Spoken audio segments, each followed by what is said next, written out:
আজি তিনিচুকীয়া, ডিব্ৰুগড়, শিৱসাগৰ আৰু চৰাইদেউ 4খন জিলাত ৰিভিউ মিটিং ডিব্ৰুগড়ত লোৱা গ'ল আৰু বিশেষভাৱে সন্তান জন্ম দিয়াৰ সময়ত মাতৃৰ মৃত্যু আৰু এবছৰৰ ভিতৰত জন্ম হোৱা শিশুৰ মৃত্যু MMR আৰু IMR আপাৰ আছাম ডিষ্ট্ৰিক্টবোৰত বহুত বেছি আছে, আনকি ধুবুৰী গোৱালপাৰাতকৈও বেছি আছে। কিন্তু কেনেকৈ কমাব পাৰি তাৰ ওপৰত বিস্তৃত আলোচনা হ'ল আৰু আপাৰ আছামৰ এই ডিষ্ট্ৰিক্ট য'ত MMR IMR বেছি হৈ আছে তাৰ কাৰণে এটা স্পেচিয়েল প্ৰগ্ৰেম অহা দিনবোৰত আমি আৰম্ভ কৰিম য'ত MMR IMR কমাই দিব। গোটেই অসমত এক স্পেচিয়েল ড্ৰাইভ চলিব 18 বছৰলৈ স্কুল কলেজীয়া ছাত্ৰ ছাত্ৰীৰ স্বাস্থ্য পৰীক্ষা আৰু প্ৰায় 30-32টা পেৰামিটাৰ্ছত শিতানত আমি এই টেষ্টবোৰ কৰি আৰ্লি ডিটেকশ্যন অফ ডিজিজ প্ৰাৰম্ভিক সময়তে বেমাৰীটো চিনাক্তকৰণ কৰি তাৰ চিকিৎসা কৰাৰ ব্যৱস্থা কৰাৰ কাৰণে আমি কামবোৰ আৰম্ভ কৰিছোঁ। এক উদ্বেগজনক তথ্য আমাৰ হাতত আহি আছে যে 30 বছৰৰো অধিক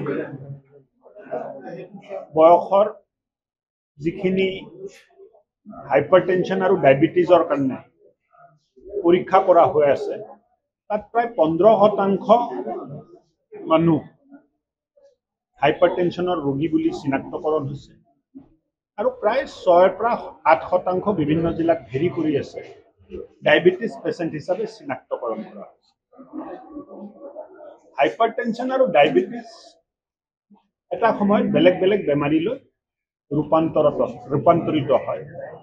হাইপাৰটেনশ্যন বেছি থাকিলে কাৰ্ডিয়েক প্ৰব্লেমত ৰূপান্তৰিত হয় আৰু বেলেগ বেলেগ বেমাৰীলৈ ৰূপান্তৰিত হয়। ডায়েবেটিছ বেছি থাকিলেও কিডনি ইফেক্ট কৰে, চকু ইফেক্ট কৰে, বেলেগ বেলেগ পেৰামিটাৰ্ছবোৰ বেয়া হৈ যায়।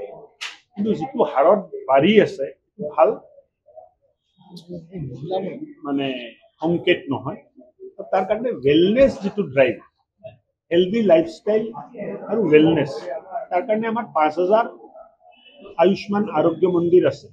এই আৰোগ্য মন্দিৰত ডেইলি যোগা, মানুহৰ লগত কথা পতা, কমিউনিটিৰ লগত কথা পতা, গাঁও সভা পতা আৰু তাত মানে পইচা খৰচ নহয়ও বহুত হেল্থৰ কাম আমি কৰিব পাৰোঁ। ডেইলি যদি আমি নিজে আগ্ৰহ কৰি আধা ঘণ্টা 40 মিনিট ভালকৈ মৰ্ণিং ৱাক কৰোঁ, যোগা কৰোঁ, এক্সাৰচাইজ কৰোঁ, তেতিয়াহ'লে এই যে ডায়েবেটিছৰ প্ৰব্লেম, হাইপাৰটেনশ্যনৰ প্ৰব্লেম, এই প্ৰব্লেমবোৰৰ পৰা আমি বাহিৰ আহিব পাৰিম বুলি মই ভাবোঁ।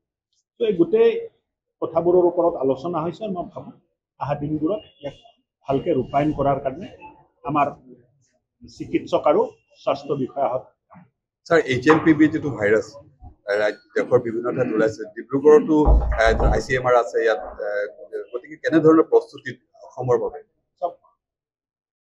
কোভিড মহামাৰীৰ সময়ত আমাৰ চিকিৎসক, পেৰামেডিকেল, নাৰ্ছেছ, আশা কৰ্মী তেখেতসকলে যিটো সেৱা আগবঢ়ালে, মই ভাবোঁ যে আমি প্ৰিপেয়াৰ আছোঁ।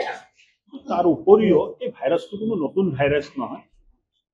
কেন্দ্ৰ চৰকাৰ আৰু বিভাগে বিস্তৃত এটা বিবৃতি দিছে যে 2021 এই ভাইৰাছটো পোৱা গৈছিলে আৰু মাইল্ড এটা প্ৰেজেঞ্চ বহুত জেগাত আছে। চ' মই এতিয়ালৈ কোনো তেনেকুৱা এডভাইজাৰী আমাৰ হাতত নাই যে আমি কিবা বিশেষ কৰিব লগা আছে। তথাপিও আমি সতৰ্ক হৈ আছোঁ আৰু আমি তৈয়াৰ।